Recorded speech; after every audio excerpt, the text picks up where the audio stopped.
Bom dia, irmãos! Bem-vindos a mais um EBD. E hoje o tema da nossa lição é a mulher samaritana, uma mulher sedenta.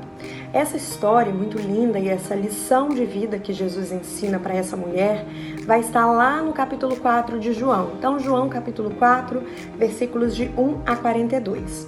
Mas para que a gente possa entender bem essa história, entender qual foi o impacto da conversa de Jesus com essa mulher, a gente precisa primeiro entender quem era essa mulher, quais eram os estigmas, os rótulos que pesavam sobre essa mulher, que faziam com que ela não pensasse na possibilidade de encontrar e de se relacionar, de aprender diretamente com o Messias.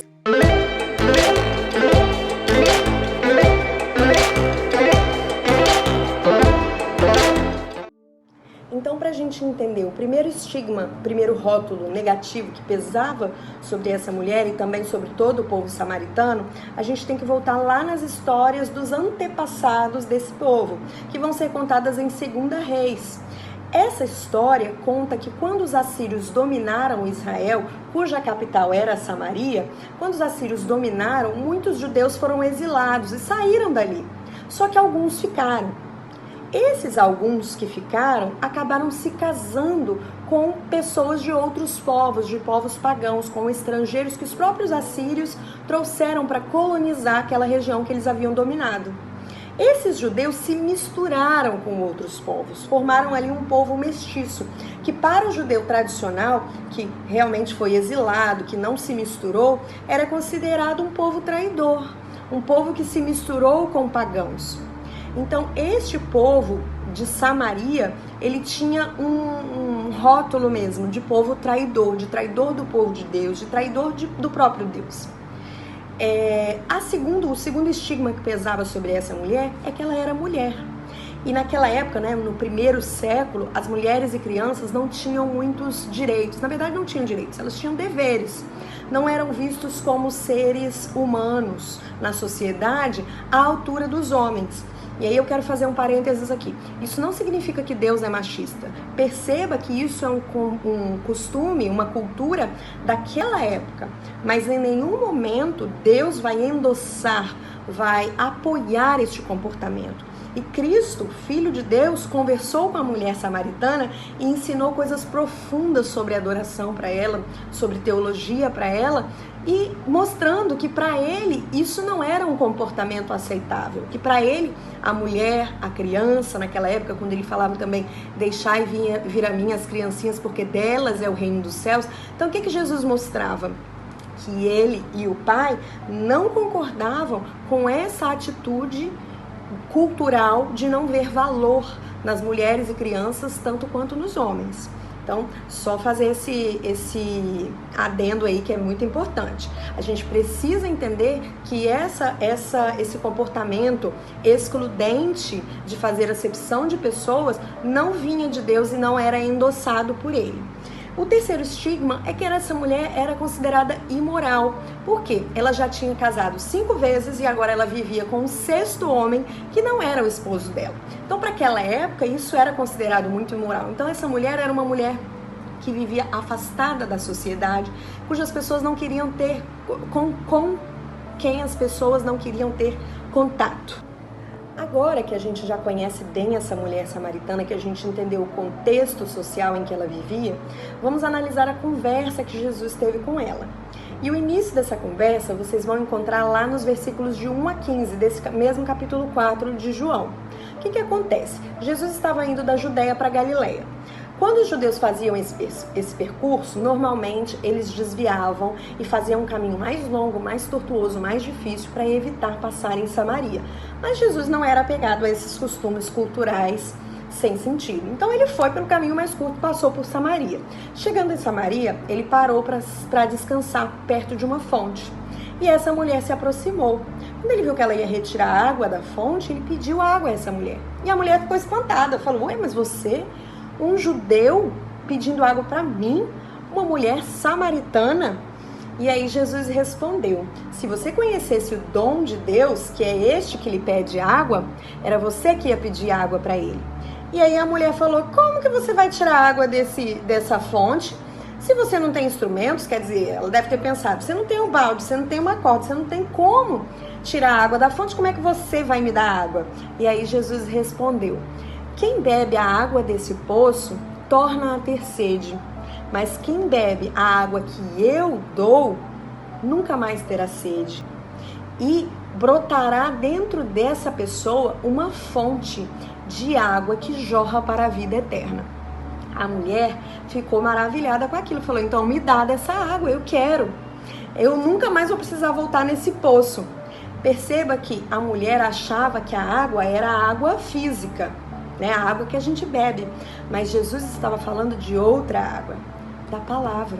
Porque é esta água aqui, é esta palavra que quando nós bebemos dela, ela brota, faz brotar uma fonte inesgotável de água viva dentro de nós, que jorra para a vida eterna. Então era dessa água que Jesus estava falando.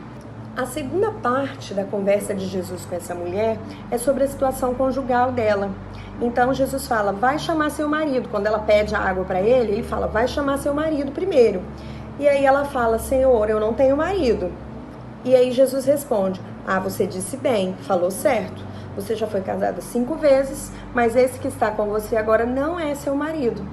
E essa mulher percebe o quê? Que Jesus a conhecia profundamente, sabia detalhes da vida dela. E uma coisa interessante é que ela não mentiu. É uma coisa que para a época era uma grande vergonha, né, a situação marital dela, mas ela não mentiu, ela foi honesta com aquele homem. Isso mostra que talvez ela não tivesse tudo o que os judeus tradicionais gostariam, mas ela tinha algum valor moral, né? Ela era uma pessoa honesta. E agora vamos partir para a terceira parte da conversa. Essa parte do diálogo a gente vai encontrar em João, capítulo 4, versículos de 19 a 26. E Jesus vai conversar com essa mulher sobre a verdadeira adoração, sobre a adoração que o Pai procura. Ela pergunta para Jesus, Senhor, meus pais adoravam aqui no monte, mas os judeus falam que a adoração tem que ser em Jerusalém. Onde tem que ser feita, afinal de contas, a adoração? E Jesus responde, ensina para ela que Deus é Espírito e que importa que Ele seja adorado em espírito e em verdade. Quem adora dessa forma é o verdadeiro adorador. E é esse que o Pai procura. Então Jesus mostra com esse diálogo que mais importante que o lugar da adoração é a atitude do adorador. E não só o lugar, mais importante que a roupa, a voz, o instrumento, é a atitude, é o espírito do adorador. O Pai deve ser adorado em espírito e em verdade. As outras coisas são acessórias. As outras coisas não são tão importantes quanto adorar em espírito e em verdade. Terminado então o diálogo de Jesus com a mulher samaritana, os discípulos chegam e ficam até espantados porque Jesus estava conversando com uma mulher samaritana ainda por cima. E aí eles oferecem comida para Jesus. Jesus responde para eles, olha, eu tenho uma comida para comer que vocês não conhecem. Aí eles ficam espantados, ué gente, mas Jesus, alguém te trouxe comida antes da gente? E aí Jesus fala, a minha comida é fazer a vontade do Pai e realizar a sua obra. Nesse capítulo, Jesus usou 2 figuras de linguagem, 2 comparações com o nosso corpo físico para exemplificar necessidades do nosso corpo espiritual. Então, assim como o nosso corpo físico tem necessidades físicas, o nosso corpo espiritual tem necessidades espirituais. As nossas necessidades básicas são comer e beber. E o nosso organismo espiritual também precisa comer e beber. O que é a comida espiritual? Como disse Jesus, é fazer a vontade do Pai e realizar sua obra. E o que é a bebida, a água da qual o nosso organismo espiritual necessita?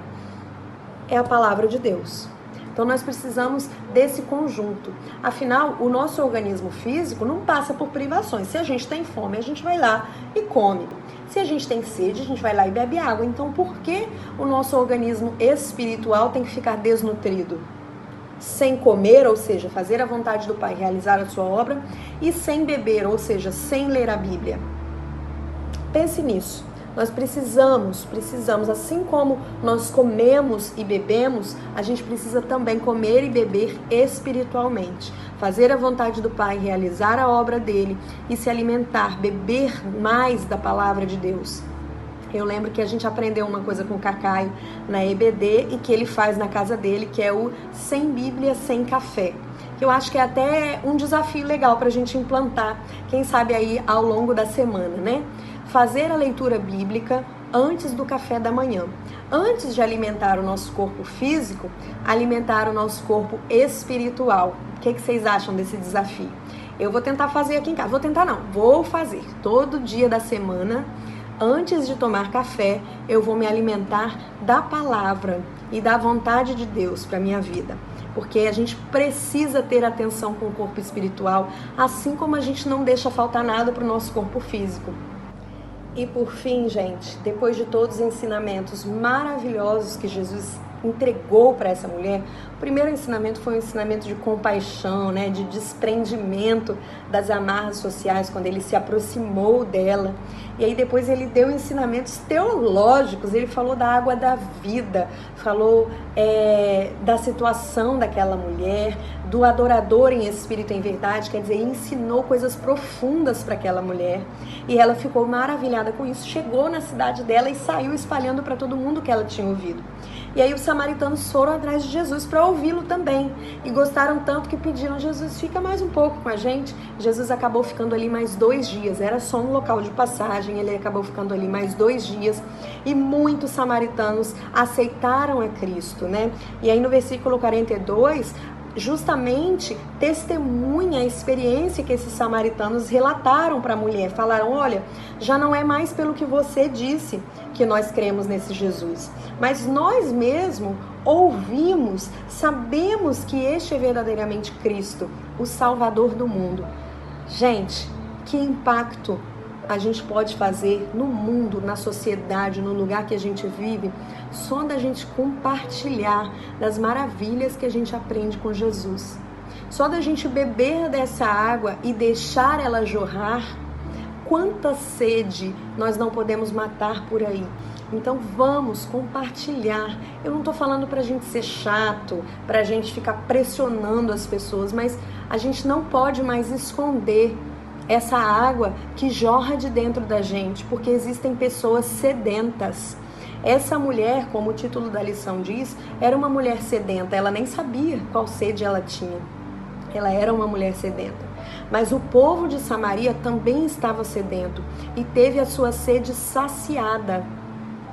Nós temos a função, nós temos essa água, nós temos essa obrigação de saciar a sede daqueles que estão aí secos, daqueles que estão com fome. Então vamos assumir nossa missão, nossa responsabilidade, fazer como essa mulher samaritana.